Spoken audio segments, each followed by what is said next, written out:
It was 1983, and the metal world was splitting apart at the seams, torn between two visions of what heavy music was supposed to be, when Ronnie James Dio, the man who had turned Black Sabbath into a cathedral of darkness and forged his own kingdom with the band that bore his name, sat down in front of a journalist from Kerrang! Magazine and said something about Lemmy Kilmister and Motorhead that would ignite a war lasting longer than most marriages. He called their music garbage.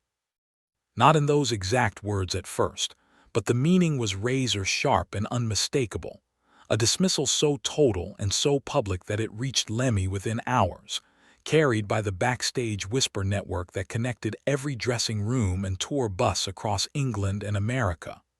What Dio did not know, what nobody in the metal industry could have predicted, was that Lemmy would not respond with words. Lemmy had something far worse in mind, something that would humiliate Dio in front of tens of thousands of screaming fans and create a moment so legendary that roadies and sound engineers still talk about it 4 decades later. But the real story, the one that has never been fully told until now, is not about the insult or the revenge. It is about what happened between these two titans of metal in the years that followed, a cycle of pride and pain and silence that would only end when death came for both of them.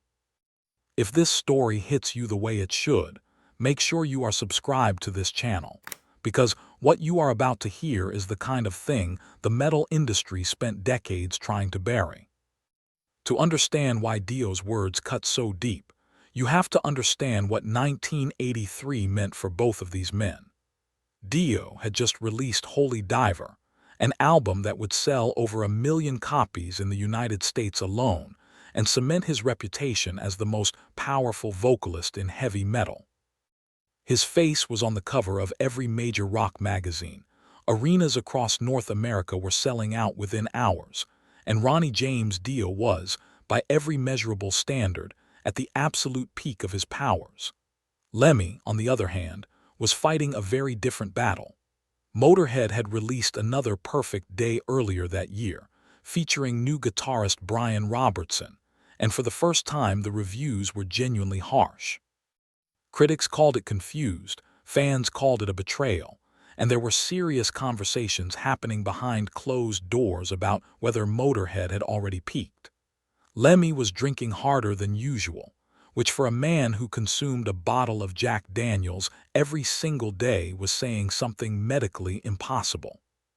He was 40 years old in an industry that worshipped youth, playing music that most radio programmers considered unlistenable, and watching contemporaries like Dio ascend to heights Motorhead would never reach. It was into this volatile atmosphere that Dio dropped his comments.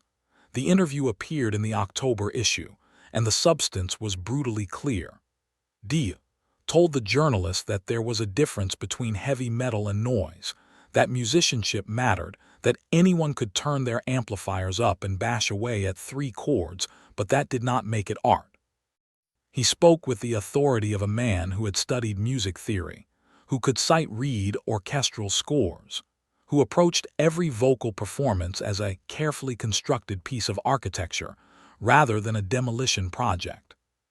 When pressed for specific examples of what he considered noise rather than music, he mentioned Motorhead by name, suggesting that Lemmy was more of a character than a musician, that the whole Motorhead phenomenon was built on image and volume rather than genuine musical talent.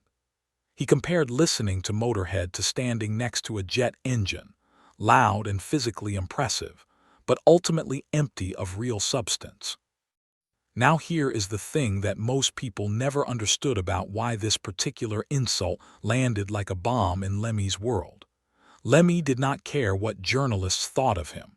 He did not care what record executives thought.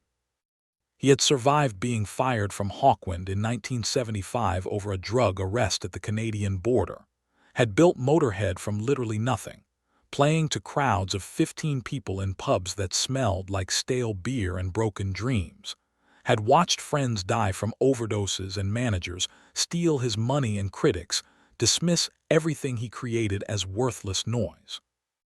All of that rolled off him like rain off leather because it came from people who did not understand and never would understand what he was doing and why he was doing it. But Dio was different.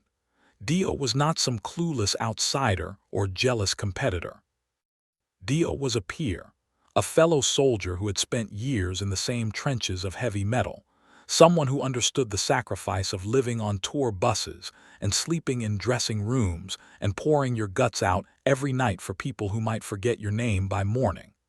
When Ronnie James Dio called his music garbage, it was not just a casual insult from a stranger. It was a verdict from inside the family, delivered by someone whose opinion actually mattered. And that was the one thing Lemmy Kilmister could never forgive.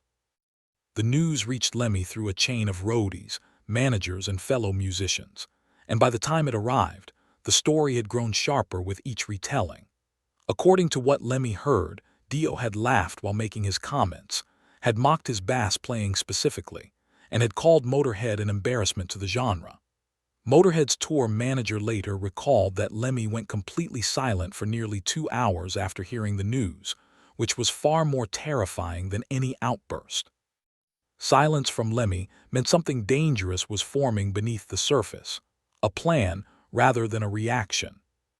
What nobody knew was that fate was about to hand Lemmy the perfect opportunity. Both Motorhead and Dio had been booked for the same European festival circuit in the summer of 1984. The booking had been arranged months before the interview, and neither camp was willing to cancel. Promoters, sensing the commercial potential of a public feud, quietly arranged for Motorhead to perform directly before Dio at 3 of the largest shows. It was the perfect setup for a confrontation. And Lemmy knew it. The first shared date took place at a massive outdoor venue in Germany, in front of a crowd that would swell to over 40,000 people. What happened during sound check that afternoon would become one of the most talked about incidents in European festival history. Motorhead was scheduled for a standard 30-minute check in the early afternoon. Each band tested equipment, adjusted monitors, nothing unusual. But Lemmy had spent weeks working with Motorhead's sound engineer on something far beyond routine. They had modified the amplifier setup, adding additional Marshall stacks and routing the bass signal through a secondary system that effectively doubled the low-end output of Lemmy's Rickenbacker. The modifications were subtle enough to go unnoticed during sound check, but when activated during the performance would transform Motorhead's already punishing volume into something that bordered on a physical weapon. During sound check, Lemmy played it cool. The band ran through songs at a volume that was loud by normal standards but restrained by Motorhead's measure. Everything appeared routine.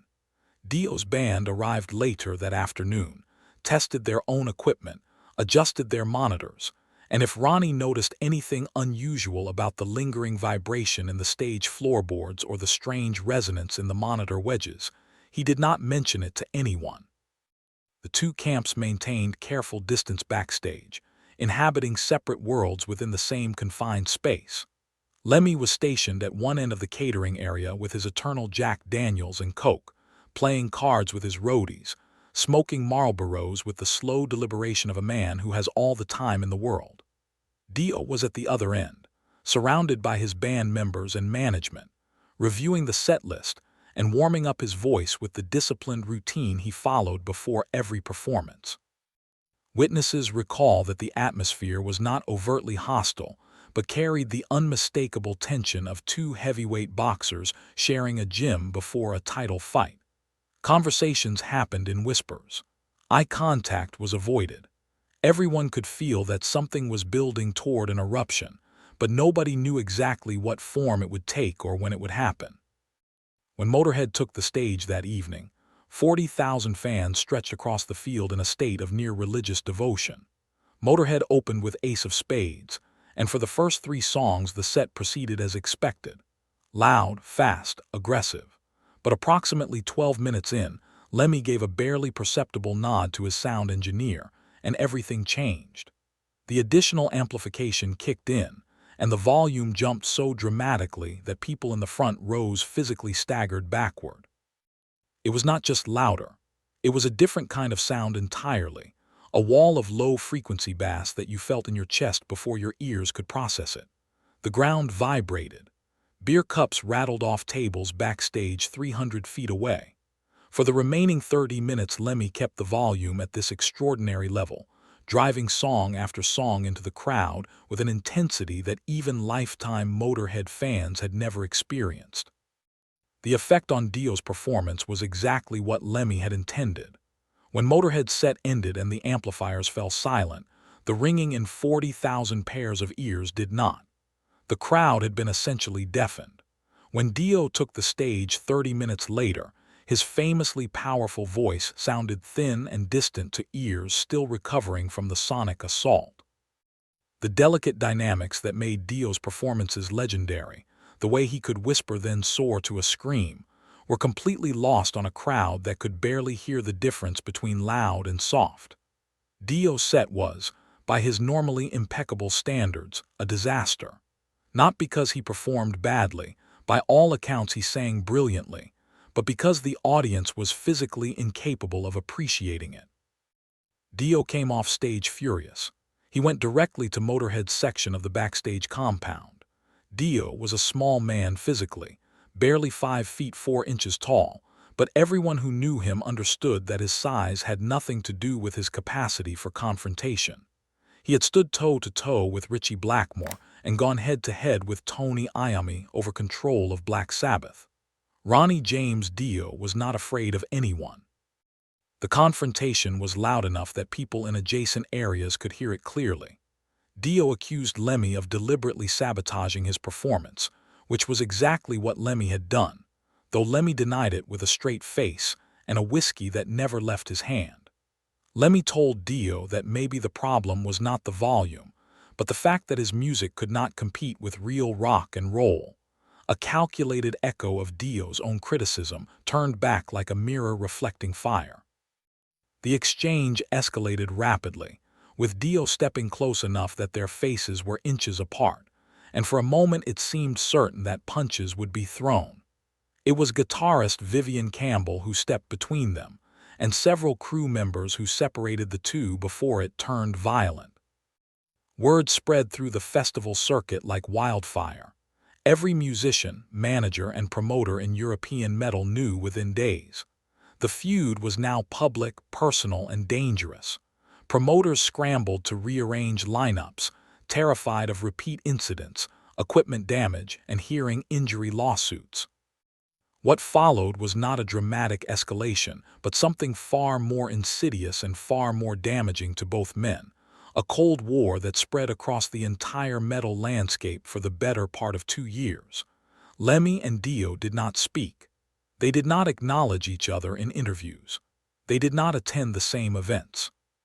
They occupied the same universe of heavy metal, but existed in completely separate orbits, connected only by the gravitational pull of mutual resentment and the memories of what had happened on that German festival stage. The silence was, in many ways, more destructive than any public confrontation could have been, because it forced everyone else in the metal world to choose sides, often without even realizing they were doing it. Booking agents had to be careful not to put them on the same bill. Journalists learned not to mention one man's name in the other's presence. Even casual acquaintances found themselves caught in the middle, unable to be friendly with both camps without being accused of disloyalty by one or the other. The divide fell roughly along aesthetic lines that had been simmering beneath the surface of heavy metal for years. Musicians who valued technical precision, vocal ability, and compositional complexity tended to align with Dio's perspective that music required real craftsmanship to be meaningful. Those who believed rock and roll was fundamentally about raw power, authenticity, attitude, and the physical experience of sound rallied behind Lemmy's approach with equal conviction. It was not just a personal dispute between two stubborn men. It was a philosophical war about the very soul of what metal was supposed to be, and the fault lines it exposed would shape the genre for decades to come. The thrash metal movement that was emerging at exactly this moment in history, led by young hungry bands like Metallica, Slayer, and Megadeth, was in many ways a living resolution of this very conflict. combining Dio's musical ambition and structural complexity with Lemmy's uncompromising speed and aggression. James Hetfield would later acknowledge Motorhead as one of Metallica's primary inspirations, and Lars Ulrich was such a devoted fan that he had traveled all the way from Denmark to Los Angeles specifically to see them play in a tiny club. But these same musicians also deeply revered Dio, studying his vocal techniques and borrowing his conceptual approach to epic storytelling through song. The next generation of metal, whether its architects fully realized it or not, was being built on the creative tension between these two seemingly incompatible visions of what heavy music could be. During this period of bitter cold silence, something was happening to both men that neither would have admitted publicly, and perhaps could not even see in themselves. They were getting older. Lemmy's legendary lifestyle, the daily bottle of Jack Daniels, the amphetamines that had been part of his system since the 1960s, the constant cigarettes, the complete and almost philosophical refusal to acknowledge that the human body had any biological limits whatsoever, was beginning to extract a visible toll. His face was growing more deeply lined with each passing year, his movements on stage slightly less explosive than they had been a decade earlier, though his bass playing remained as ferocious, and his attitude as uncompromising as ever. Dio, for his part, was dealing with the slow, inevitable decline that all vocalists face as the years accumulate, the gradual narrowing of range, the increasing physical effort required to hit the high notes that had once seemed to flow from him as naturally as breathing. Time was doing to both of them what no critic, no rival, no industry executive had ever managed to accomplish. It was quietly, steadily, making them mortal. The first crack came not from either man but from circumstance. The early 90s arrived, and grunge obliterated metal's commercial dominance almost overnight. Nirvana and Pearl Jam made the entire genre seem bloated and outdated. Dio's sales declined sharply. Motorhead played smaller venues to dwindling crowds. Both men found themselves as living legends in a genre the industry had declared dead. Shared adversity creates bonds between former enemies, and the collapse of metal's infrastructure provided exactly that. They were no longer competing for the same audience because the audience had largely disappeared. They were fellow survivors clinging to the wreckage of an industry that had moved on. Mutual friends began carrying messages. Lemmy told a journalist that Dio had one of the greatest voices in history, a statement so uncharacteristically generous that people assumed he was drunk. Dio called Motorhead one of the most honest bands ever to plug in an amplifier. Neither addressed these comments to the other directly. They simply released them into the atmosphere. Rainbow Bar and the Ghost of Grudges. Physical reconciliation happened at the Rainbow Bar and Grill on Sunset Boulevard, Lemmy's legendary second home. Dio walked in one evening, not knowing Lemmy was there, or perhaps knowing and deciding enough time had passed. Lemmy was in his usual spot, feeding coins into the video poker machine, Jack Daniels in hand. The bar fell quiet. Dio walked over with a directness that left no room for misinterpretation, stood next to Lemmy and ordered a drink. For a long moment neither spoke. Then Lemmy, without looking up from his poker machine, said something that amounted to an invitation to sit down. Dio sat. They drank. They did not discuss the feud, the festival, or the years of silence. They talked about music, about the industry, about the bands they had loved when they were young men who still believed rock and roll could save the world. It was not dramatic reconciliation with tearful apologies. That was not who these men were. It was two warriors acknowledging the battle was over, not because either had won, but because they had both survived long enough to realize the war had been pointless from the beginning. Lemmy and Dio never became close friends in the conventional sense, but they occupied a space of mutual respect more meaningful than friendship. They had tested each other in the most public ways possible, and both emerged intact. When Dio was diagnosed with stomach cancer in late 2009, the impact on Lemmy was profound. Here was a man whose voice had seemed as permanent as granite, suddenly fighting an enemy that could not be defeated with volume or attitude. Lemmy did not make public statements, but those close to him reported he was quieter than usual and drinking even more, which was his version of grief. Dio passed away on May 16, 2010, at 67. When asked how he felt, Lemmy said the world had lost one hell of a singer, which from him was the equivalent of a 20-minute eulogy from anyone else. Those who understood their history heard something deeper, an acknowledgement that the man who once called his music garbage was also one of the few people who truly understood what it meant to give everything to heavy metal and ask for nothing in return. Lemmy outlived Dio by 5.5 years, continuing to tour despite a body that was failing him. The diabetes that forced him to swap Jack Daniels for vodka and orange juice, the cardiac issues that required him to sit on a stool during performances he once prowled like a caged animal, none of it stopped him. He played because it was the only thing he knew, the only thing that made sense in a life defined by chaos and a stubborn refusal to behave the way the world expected. On December 28, 2015, 4 days after his 70th birthday and 2 days after a terminal cancer diagnosis, Lemmy died at his apartment in Los Angeles. His body, having finally been given permission to stop fighting, simply switched off like an amplifier at the end of a show. The metal world lost its two most uncompromising voices within 5 years of each other, and the silence they left behind was deafening in a way that had nothing to do with volume. Dio and Lemmy had spent a decade locked in a feud that became legend, a war fought with decibels and interviews and stubborn pride. But the real legacy is not the insult, or the revenge, or the years of silence.